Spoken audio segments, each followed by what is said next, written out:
그리스 위에 보면은 마케도니아라고 하는 나라가 있습니다.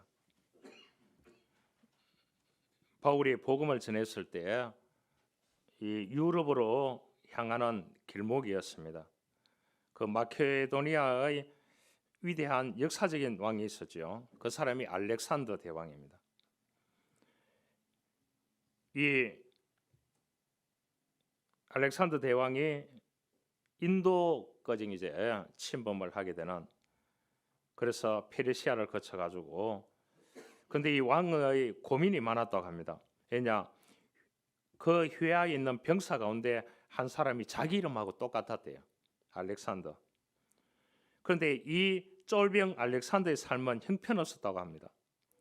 사는 꼴이 말이 아니었다고 합니다. 그래서 병사들이 알렉산더 대왕을 골탕 먹이기 위해서 큰 소리로 늘 이렇게 외쳤다고 합니다. 알렉산더라고, 이 형편없는 놈이라고. 그러니 이 왕이 얼마나 화가 나겠습니까? 무소불위의 권력을 쥐고 있는 왕인데, 어느 날 알렉산더 대왕이 그 막사를 찾아갔습니다. 그날 또 보니까 이 알렉산더라는 병사가 술이 곤드레 만드레 되어서 골아 떨어져 있습니다. 그런데 이제 거기에서 지휘관들이 이 알렉산더 대왕 왔는 것을 발견하고 왕이 오셨다고 그렇게 이제 소리를 치니까 벌떡 일어났습니다. 경례를 하는데 보니까 술에 취해가지고 만드레 곤돌이 되어 있습니다. 그 알렉산더 앞에 알렉산더 대왕이 묻습니다. 내 이름이 뭐냐고 하니까 알렉산더입니다. 그러면 오늘부로 두 가지 명령을 한다. 첫째, 너 이름을 바꾸어라. 왜냐하면 너 이름 때문에 내가 욕을 먹고 있다. 둘째, 이름을 바꾸기 싫으면 삶을 바꾸어라. 이렇게 얘기했대요. 여러분, 이름을 바꾸든지 삶을 바꾸든지, 혹시 여러분과 만나는 사람들에게 이러한 이야기를 들어본 적이 있습니까? 그리스도와의 만남을 통해서 구원받은 이들에게 주님이 나타나서 묻는다면 여러분은 어떻게 대답하시겠습니까? 그리스도인이라는 간판을 떼어내리든지 아니면 너의 삶을 바꾸든지, 이렇게 만약에 우리에게 주님이 물으신다면 우리는 어떻게 대답할 수 있겠습니까? 한 이야기를 더 해보겠습니다. 장애를 가지고 태어난 한 자매가 있습니다. 이 자매가 10살 때의 일입니다. 1996년 10월 31일 세종문화회관 대극장에서 세계적인 팝 피아니스트 리처드 클레이드만의 피아노 연주회가 있었다고 합니다. 그러니까 위대한 이 피아니스트 연주회가 있는데, 그런데 키가 1m도 되지 않는 아이가 들어오는 겁니다. 그럼 입장하는 거기에 이제 관계자들이 막았었습니다. 어머니가 옆에 있으니까 이 아이는 유치원생처럼 보이는데 나이가 어려서 들어갈 수 없다고. 그러니까 어머님이 그랬습니다. 이 아이는 유치원생처럼 보이지만 작지만 10살입니다. 아이가 너무나 간절한 소원이니 제발 들어가고 연주를 들을 수 있도록 해주십시오. 신랑 일을 벌인 끝에 가까스로 연주회에 들어가서 연주회가 시작될 수 있었다고 합니다. 그런데 이 아이가 굉장히 눈이 떨어지도록 보고 있었다고 합니다. 그러면서 옆에 있던 엄마가 그래, 나도 저 사람처럼 되고 싶어. 그렇게 하니까 어머님이 너는 몸이 불편한데 어떻게 저런 꿈을 가질 수 있겠니? 너무 큰 기대는 하지 마라. 그렇게 얘기했다는 겁니다. 그런데 이 아이는 이제 꿈을 잃지 않았습니다. 그 연주회를 마치고 와서 그 꿈을 지고 하나님께 소원하며 기도하며 열심히 피아노를 쳤습니다. 결국 그때 10살 때였으니까요. 9년 후에 꿈대로 리처드 클레이드만과 협연을 하게 되었다고 합니다. 대단하죠. 이 주인공은 우리가 잘 아는 이희야 자매입니다. 그녀가 인터뷰를 했습니다. 저는 1985년 7월 9일 양손에 손가락이 2개씩밖에 없고 무릎 이하의 다리가 없는 선천성 자기 기형 1급 장애아로 태어났습니다. 처음에는 연필조차 쥐기 힘들었지만 피아노를 치기 시작했습니다. 피아노는 저에게 위로와 용기와 기쁨이 되었습니다. 그리고 고백합니다. 이제 생각해 보니까 모든 것이 하나님의 은혜였습니다. 하나님께서 나에게 가장 귀한 선물로 나를 이해하고 지켜주신 어머님께도 또한 너무나 감사합니다. 뿐만 아니라 전 세계를 돌아다니면서 하나님의 은혜를 찬양하고 연주할 수 있게 해주시고 수많은 친구들을 만나게 해주셔서 감사합니다. 하나님의 은혜에 감사합니다. 이렇게 얘기했대요. 여러분, 이 희야 자매는 정상인도 하지 못한 일을 네 손가락만 가지고 무릎이 하는 감각이 없는 1급 장애아로 태어났습니다. 그러나 그에게는 만남의 축복이 있었습니다. 첫 번째, 하나님과 만났습니다. 하나님과 인간의 역사의 만남을 통해서 그 참된 만남을 통해서 새로운 삶을 시작하게 되었고 또한 어머님이라고 하는 좋은 어머님을 만나게 되었습니다. 어머님께서 그에게 용기를 주고 위로를 주고 자기가 좋아하는 공연이라는 공연을 다 데리고 다녔대요. 여러분, 만남을 한문으로는 조우라고 합니다. 해우라고 그렇게 얘기합니다. 조우, 해우라고. 예수님은 어부인 베드로를 만나서 제자를 삼았습니다.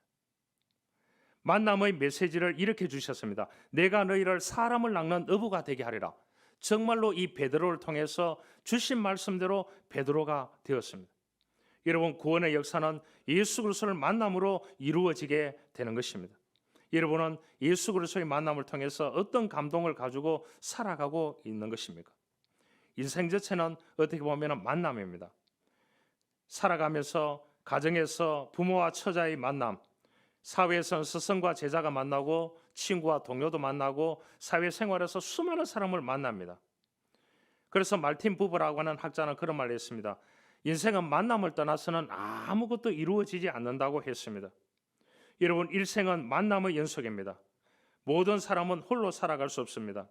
그러나 좋은 만남을 통해서 좋은 행복을 이루어갈 수 있는 것입니다. 우리가 태어나면서 가장 먼저 만나는 게 부모님이죠. 부모는 나를 이 땅에 있게 한 분입니다. 그래서 인격의 85%가 9세 이전에 부모를 통해서 완성된다고 그렇게 학자들은 이야기를 합니다. 그러면 어떤 부분을 만나서 어떤 어린 시절을 보냈냐, 그 사람의 일생을 좌우하게 된다는 겁니다. 또 아이가 자라면서 형제를 만나고 친구를 만나고 주변 사람들을 만난다는, 우리가 콩나물 씨루로 보면 압니다. 여러분, 콩나무에 물을 꾸준하게 주면 며칠 만에 자라는 줄 압니까? 이 콩나물이 전공사님 잘 알겠네. 콩나물 물을 주면은요 10일 만에 다 자란대요. 대단하지 않습니까? 안 놀라시네요. 여러분, 내가 어떤 사람을 만나서 10일 만에 내 인생이 바뀐다, 쉽지 않습니다. 여러분, 그런데 한 분 예배를 통해서, 한 분 기도를 통해서, 한 분 말씀을 통해서 내 인생이 확실히 바뀔 수 있다는 겁니다. 할렐루야. 이게 하나님의 역사하심입니다. 여러분, 기적은 누가 쥐고 주는 것이 아닌 것입니다. 기도는 원장이 쥐고 주는 것이 아닌 것입니다. 성령의 역사는 어디에서 어떻게 바람과 같이 역사한다고 했습니다. 여러분, 지금 병원에 있는 사람들이 간절하게 하나님께 기도하는데, 안 그러겠습니까? 또 가게를 운영하는 사람이 하나님께 이 가게가 잘 되고 간절하게 기도하는데, 여러분, 왜 그렇게 기도하겠습니까? 성령의 역사는 바람과 같이 역사하기 때문에 가능한 것입니다. 할렐루야. 그것을 믿고 하루하루를 우리가 버티면서 살아가게 되는 것입니다. 지금 시대의 키워드는 노인의 치매입니다. 노인 복지에서 이 치매 분야에 제일 많이 투자를 하고 있습니다. 그래서 한 명에 10명에 한 3명 정도가 앞으로 치매, 3명에서 4명 정도가 치매, 고령화, 2025년 되면은 초고령화 사회 가운데 최고령화 사회로 접어들게 됩니다. 여기에 내가 해당될 수 있습니다. 그래서 자식들이 많은 부담을 느끼고 있습니다. 그래서 내가 오래 산다고 하면 자식에게 물어봐야 됩니다. 엄마 아버지가 오래 살아도 되는지, 아니 시설에 가든지 뭐 아이들이 누가 모시겠습니까? 그럼에도 불구하고 뭐라고요? 자식에게 물어봐야 되는 서글픈 시대에 살아갑니다. 나를 이 땅에 있게 한 분은 1차적으로 하나님이에요. 그래서 우리는 하나님을 만났어요. 이게 최고의 복입니다. 2차적으로 만나는 것이 부모입니다. 3차적으로 만나는 것이 사회생활 가운데 만나는 사람입니다. 여러분, 사회에서 만나서 인생을 곤두박질 치더라도 첫 번째가 있다고 하면은 여러분 위로를 받으시길 바랍니다. 할렐루야. 다 잃어도 하나님은 계십니다. 그러죠. 이 신문에 보니까 그런 거예요. 남편은 떠나고 딸은 시집 가고 자기가 일구었던 돈은 너무나 많아요. 돈을 열심히 벌다 보니까 어떻게 됐냐? 친구고 만나는 사람들이 없었대요. 왜냐? 자기 돈을 빼먹을까 싶어가지고. 그런데 이 사람이 어떻게 하느냐? 아무도 찾아와 주지 않고 전화도 없다는 거죠. 그래서 이 사람이 어디 가서 자기 전 재산을 기부하게 됩니다. 그게 시몬에 나왔습니다. 너무 고독하다는 거예요. 여러분, 인생 최대의 자원은 사람인데 사람을 얻으면 인생이 행복합니다. 그러나 그것도 3차적이라는 겁니다. 첫 번째 하나님이고 첫 번째 부모고 세 번째가 친구고 이웃이고 그렇다는 거죠. 그런 사람조차 없으니까 이 고독과 헤매면서 힘든 남은 생애를 살아가고 있는 사람이 너무 많습니다. 그래서 1인 가구. 여러분, 아파트를 지어도 끝이 없는 게 가격이 안 내려가는 이유가 어디 있습니까? 지금 30% 1인 가구가 정도가 된대요. 30%. 그래 이게 어느 정도 가느냐?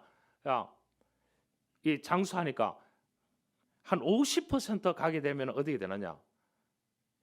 사회가 이제 너무나 힘들어질 수밖에 없습니다. 그래서 은둔형 외톨이족, 일본같이 은둔형 외톨이족들이 너무 많은 거예요. 돈은 있어요. 같이 밥 먹을 사람이 없어요. 그런데 가족 한 사람이 떠나고 이렇게 하다 보니까 그러면 빈둥지 증후군이 생겨버는 거예요. 존재감을 못 찾는 거예요. 우리 감사해야 됩니다.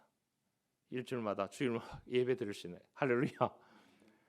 우리가 어느 곳에서든지 우리가 토로하고 토설하고 기도하고 찬양하고 하나님 말씀을 펼칠 수 있는 그러한 우리는 믿음의 사람입니다. 이번에 터키 시리아의 지진이 크게 나지 않습니까? 그곳이 안타키아라고 하는 그곳은 제일 처음으로 그리스도인이라는 이름을 붙여줬는 안디옥 교회입니다. 한국에서 기념교회를 지었더라고요. 그런데 115년도에 지진이 나가지고 수만 명이 죽고 500년도에 지진이 나서 20만 명이 죽었대요. 그곳에. 그래도 그 교회가 제일 처음으로 바나바가 교회를 세우고 바울이 목회를 하고 거기에서 헌금을 모아가지고 예루살렘 교회 보내고 마케도니아 그리스에 터키에 있는 소아시아 7교회에 헌금을 다 보내고 교회를 세우는 전초 기지의 그 교회가 안디옥 교회였습니다. 안티키아라는 데요. 그 이번에 지진을 맞았습니다. 또다시요. 세 번째 큰 지진을 맞았어요. 그럼에도 불구하고 그들이 이제 그 교회를 지금도 지키고 있더라고요. 대단하지 않습니까? 하나님의 복음이 사라지지 않습니다. 우리가 홀로 서 있는 사람은 불쌍합니다. 더불어 살아가기를 포기한 사람처럼 절망적인 사람이 없습니다. 사람은 서로 도움을 주고받으면서 살아갑니다. 좀 더 높은 관계로 믿음의 방법으로 성경적인 방법으로 관계를 설정한다면 그것은 아주 소중한 만남이 됩니다. 오늘 본문의 이 삭개오입니다.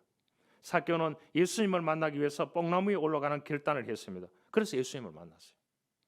그로 말미암아서 자신다운 자신의 정체성을 발견하게 되었고 자신다운 삶을 살아가게 되었고 인생다운 인생이 되게 되었고 구원받은 백성으로 살아가게 되었습니다. 이 삭개오가 누구를? 예수님을 만남을 통했어요. 이렇듯 인생을 살아가면서 진실되고 성실한 만남, 믿음 안에서 영적인 만남을 이루기 위해서 인격과 인격이, 믿음과 믿음이 만나는 축복의 삶이 되어져야 됩니다. 그러기 위해서는 먼저 예수 그리스도의 만남이 계속 이어가야 된다는 거죠. 먼저 우리가 문제 속에 사는 사람들을 생각해 볼 수 있습니다. 40대 중반의 젊은 사업가가 있습니다. 판단력이 뛰어나고 강력한 리더십이 있어서 자신의 사업을 성공적으로 경영하고 있습니다. 그렇지만은 아내와 시시각각 싸우게 됩니다. 그런 자신을 보면서 시간이 지날수록 삶의 해이와 무기력함에 고통을 당하고 있습니다. 아내는 나이보다 젊고 예쁘고 애교가 있고 매력적입니다. 그런데 이 사업가는 아내가 조금만 실수해도 화를 내고 구타까지 하게 됩니다. 이 사람은 어린 시절 아버지로부터 구타를 당하면서 살았기 때문에 그 화풀이로 어머니를 구타하는 가정에서 어린 시절과 성장기를 보냈습니다. 반대로 이 아내는, 아버지는 손수 어머님에게 해줄 수 있는 것을 다 지원해주고 도와주고 지극히 그 어머님을 배려하는, 자녀들을 배려하는 가정에서 자랐습니다. 이 두 사람이 결혼했습니다. 어떻게 될까요? 과거 자기 아버지가 어머니에게 했던 태도를 그대로 자신도 자기 아내에게 투영하고 있는 겁니다. 아내는 자신의 아버지가 어머니에게 했던 자상한 모습을 남편에게 투영하고 그렇게 되기를 원했지만 이 남편은 분노와 구타가 더욱더 심해졌습니다. 어떻게 하면 이 부부 문제를 해결할 수 있겠어요? 옛 사람의 구조를 어떻게 바꿀 수 있겠습니까? 여러분, 인본주의 가지고는 안 되는 것입니다. 예수 그리스도를 만나야 됩니다. 믿음의 사람이 되어야 됩니다. 할렐루야. 여러분, 인본주의로 아무리 바꾼다고 할지라도 안 되는 것입니다. 과거로부터 해방될 수 있는 것은, 새로운 삶을 살아갈 수 있는 것은, 옛날에 결핍된 옛 욕구의 모든 것을, 새로운 가치관을 형성할 수 있는 것은 예수 그리스도의 만남을 통해서 가능하다는 것을 우리 믿음의 사람은 받아들일 수 있어야 되는 것입니다. 세상에 아무리 지혜 있다고 할지라도 하나님이 한 번 지혜를 주고 하나님이 한 번 능력을 주면 끝나는 겁니다. 할렐루야. 이것을 가지고 우리 믿음으로 버티며 살아가게 되는 것입니다. 예수님께서 예루살렘으로 향해 가실 때 여리고로 지나가게 되었습니다. 그 도시 세리장, 요즘 말하면 세무서장 역할을 하고 있던 이 삭개오입니다. 당시에는 로마의 속국이었습니다. 팔레스틴 지방이요. 그러니까 그 나라 백성들에게 세금을 뜯기 위해서 그 나라 백성을 세웠는데 그 사람이 삭개오였습니다. 그러니까 그 자국민들에게 얼마나 저가 하겠습니까? 돈은 거둬들이고 하지만, 좋은 집에 살고 하지만, 그러니까 이 사람이 어떻게 보면 은둔형 외톨이족이죠. 돈은 벌고 있지만. 그런데 예수님에 대한 소문을 들었습니다. 그 자기 동포들에게는 매국노라고 했지만은요. 그래서 삭개오는 자기 고민이 있었습니다. 기적을 행하고 저 예수를 만나면 인생이 바뀔 수 있다는 그 소문을 듣고 그날 가보니까 인산인을 이루었는 겁니다. 여러분, 오병이어를 행할 때 5,000명이 모였다잖아요. 그러니까 얼마나 사람들, 그래서 비좁고 들어갈 수 없어서 이 사람이 뭐를 하느냐, 뽕나무 위에 올라갔습니다. 이 무화과 나무과에 속하는데 이 뽕나무가 제가 가보니까요, 우리가 생각하는 뽕나무가 아닙니다. 대한민국 뽕나무가 아니에요. 뽕나무, 이 사람의, 저걸로 사진도 찍었는데 사람의 손으로 올라갈 수 없겠더라고요. 사다리를 놔야 됩니다. 큰 고목같이 이렇게 이제 그 나무가, 뽕나무가 무화과 종류인데 한국의 뽕나무하고는 완전히 다릅니다. 여기에 돌 무화과 나무라 그랬잖아요. 이전에는 이제 뽕나무라고 그렇게 했는데 이 나무가 엄청나게 크더라고요. 거기에 삭개오가 올라가서 예수님이 지나가는 것을 보고 있었습니다. 그런데 마침 예수님께서 뭐라고 했습니까? 삭개오를 주목하고 보게 되는 겁니다. 준비하고 간절하게 만나기를 원했던, 행동했던 그 삭개오 보고 삭개오를 보고 눈을 맞추고 삭개오야 내려오라고 그랬어요. 그래서 삭개오의 얘기를 들어보고 하니까 삭개오가 오늘 저녁에 우리 집에 초청하겠다고 그렇게 얘기를 했습니다. 그러니까 예수님께서 뭐라고 했습니까? 오늘날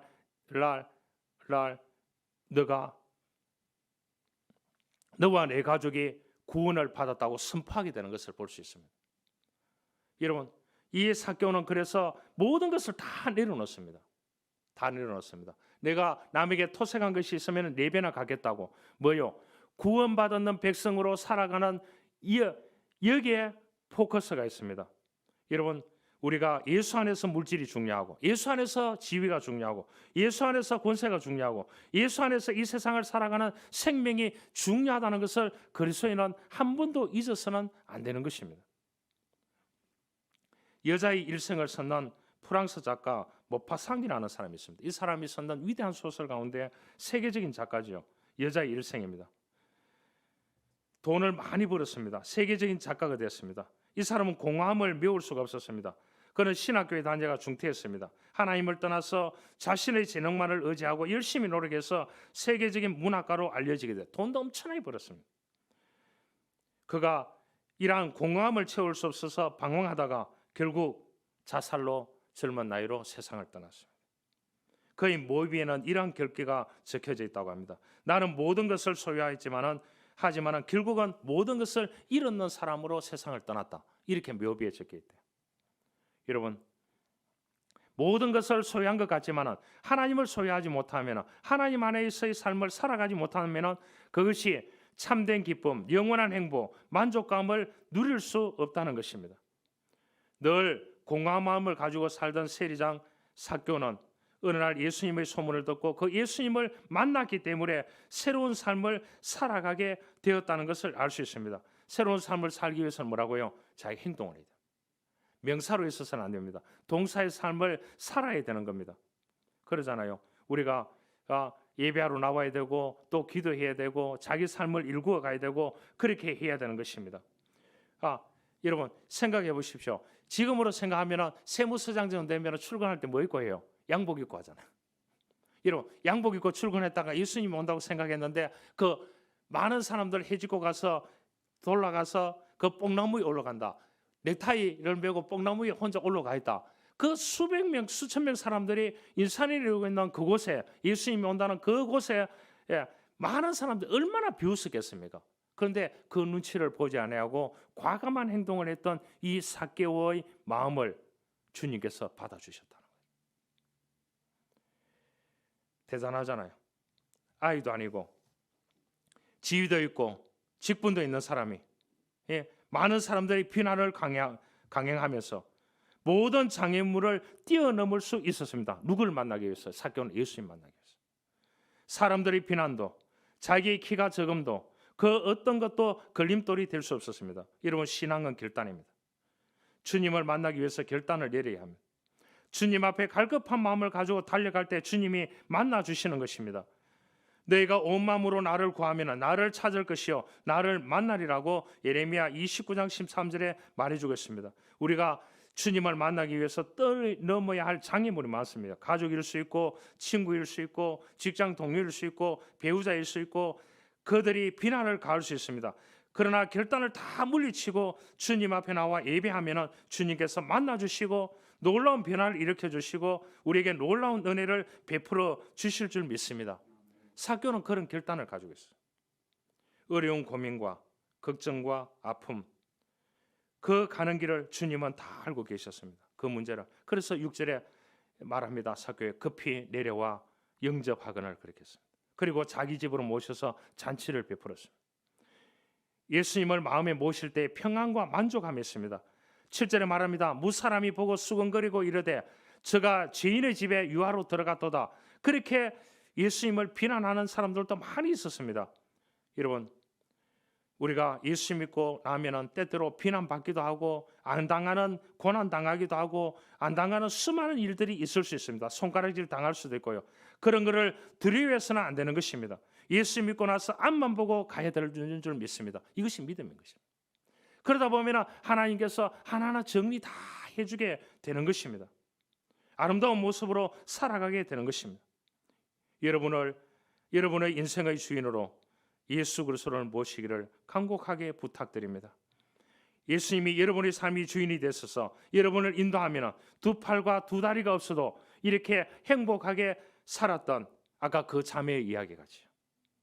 또 시몬에 보니까 일어나왔습니다. 한 할머니가 1970년에 팥죽 장사를 해서 이 딸을 병간호를 하는 겁니다. 남편은 죽어 죽었고 혼자 사시면서 팥죽을 팔아서 12억을 복지재단에 기부를 했습니다. 2억은 딸과 딸이 이렇게 이제 병원에서 투병을 평생을 하고 있으니까요. 불치병이니까. 그래서 2억은 딸과 같이 불치병으로 고생하는 그러한 다른 사람들 위해서 또 떼주고, 그래서 35년 동안 12억을 벌어서 기부를 했습니다. 이분의 인생은 평탄지 않았던 거예요. 남편은 죽고 딸을 도와야 되는 병을 앓고 있는 그런 상황이었다고 합니다. 그럼에도 불구하고 버텨나가면서 이 사람이 12억을 기부했다는 거예요. 오늘 8절에 보니까 그렇게 말해주고 있습니다. 삭개오야 서서 주께 여짜오되 주여 보시옵소서 내 소유의 절반을 가난한 자들에게 주겠소 하며 만일 누구 이것을 속아 빼앗는 일이 있으면 내 갑절이나 갖겠나이다. 그랬을 때 자기 고백을 했을 때 예수님께서 이르시되 오늘 구원이 이 집에 이르렀으니 이 사람도 아브라함의 자손이미로다. 인자가 온 것은 잃어버린 자를 찾아 구원하러 하심이라고 그렇게 말해주겠습니다. 뭐냐? 영적으로 회복됐다. 하나님의 자녀로 신분이 변화되었다는 거예요. 사회적인 뇌토이로 대인 기피증으로 살아가던 이 삭개오가 예수님을 만나서 완전히 인생을 변화되고 그 예수님을 통해서 새로운 인생을 살아가게 되었다는 것입니다. 여러분, 타인은 나의 지옥이라는 말이 있습니다. 타인과 어울려 함께 살기는 그리 쉬운 일이 아니기 때문에 타인은 지옥이라는 용어가 생겨났습니다. 인간은 지극히 이기적이고 소유욕과 지배욕이 강하기 때문에 가까이 가면은 고슴도치처럼 가까이 가면 갈수록 상처를 주고받는 것이 인간관계입니다. 여러분의 관계를 하나님과의 관계로 더 발전시키기를 바랍니다. 하나님의 지혜를 구해야 되는 것입니다. 한 이야기를 하고 말씀을 마치겠습니다. 어느 날 한 청년이 예수 믿고 변화되어서 간증을 했습니다. 문신도 있고 얼굴에 흉터도 있고 인상도 험악한 사람. 군대 입대하게 됐는데 입대 첫날 정밀 검사가 필요하다는 이유로 퇴출당했습니다. 그리고 정신병으로 보내져서 그곳에서 매일같이 하늘만 바라보고 한숨을 쉬며 살았습니다. 내가 살아서 무엇을 하는가? 과연 죽음 이후에 천국이 있는가? 생각하는데 문득 그의 어머니가 어릴 때 기도하는 모습이 떠올랐습니다. 그리고 그 정신병동에서 그는 살아계신 주님을 만났습니다. 그리고 감동을 주셨습니다. 너에게 상처가 있지만은 걸어라. 이 감동을 주셨대요. 너에게 상처가 있지만은 걸으라고 하는 말씀을 주셨대요. 그래서 이 모든 것이 다 회복되었다는 그러한 간증을 했어요.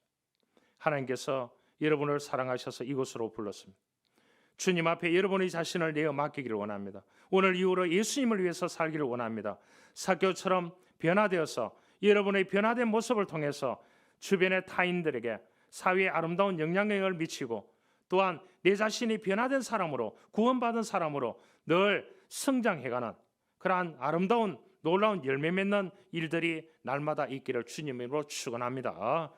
하나님 감사합니다. 오늘 이 삭개오는 주님을 만났습니다. 그 주님을 만남을 통해서 인생의 변화를 이루게 됩니다. 옛 사람을 다 벗어버리고 미래를 향해서 가는 아름다운 사람이 되었습니다. 그에게는 기쁨이 있고 만족이 있게 되었습니다. 주님, 오늘 우리가 살아가는 이 시대는 인본주의의 삶에 젖어 있습니다. 주여, 우리가 우선순위가 하나님이 되기를 원합니다. 그리고 타인이 되기를 원합니다. 하나님, 그 우선순위를 잘 정할 수 있는 아버지 하나님, 이 자매와 같이 이 삭개와 같이 우리가 주님을 만나서 변화된 모습으로 아름답게 승리하는 인생, 열매 맺는 인생, 풍족한 인생, 풍성한 인생을 살아가는 우리 교우들이 되어줄 수 있도록 축복하시고 은혜와 은총을 베풀어 주옵소서. 예수님의 이름으로 기도하옵나이다. 아멘.